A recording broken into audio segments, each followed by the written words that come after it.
Right now, somewhere, someone is getting a haircut with steel scissors and a mirror. It takes 10 minutes. No pain, no blood. A quick trim, a quick look in the mirror, and it's done. But for most of human history, that tool didn't exist.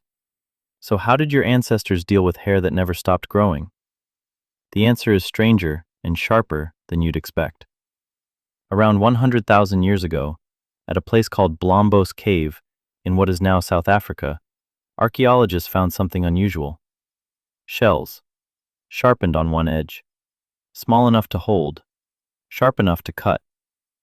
Researcher Christopher Henshelwood, who studied these tools, believed early humans used them for far more than food. Grooming, cutting, shaping hair, skin, even other people's hair. That last part matters more than it sounds. Because to let someone hold a sharp shell near your face, near your neck, you had to trust them completely. There was no room for error. One wrong move and a grooming session became a wound. Cutting hair wasn't just hygiene, it was social. Anthropologist Robin Dunbar has argued that grooming, in humans and in primates, built trust.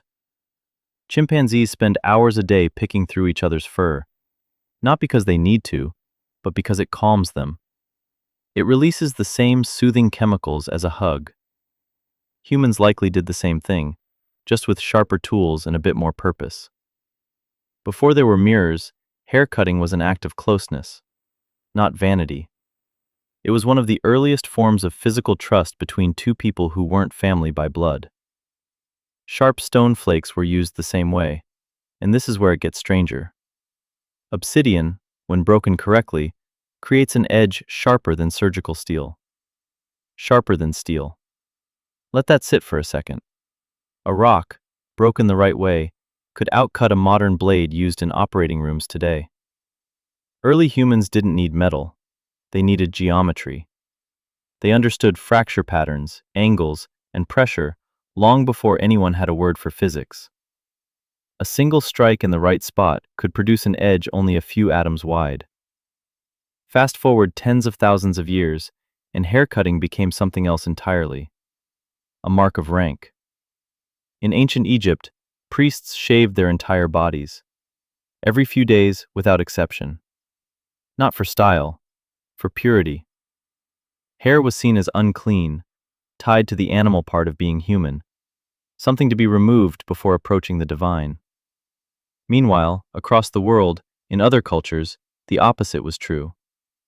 Long hair meant strength, status, spiritual power. Some warriors refused to cut their hair at all, believing it held their strength inside it, almost like a second nervous system growing outward. Same act. Cutting or keeping hair. Two completely different meanings, built by two completely different worldviews. So which one is right? Neither. And both. Because hair was never really about hair. It was about identity, belonging.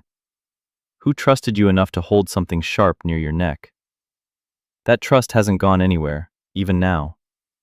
Every time you sit in a chair today and let a stranger hold scissors near your head, without flinching, without a second thought, you're doing something older than agriculture, older than writing, older than cities.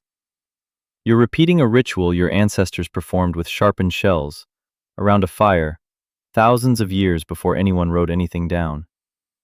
The tools changed. The trust behind the act never did. So the next time someone hands you a mirror after a haircut, look a little closer. You're not just seeing new hair. You're seeing 100,000 years of trust, quietly reflected back at you.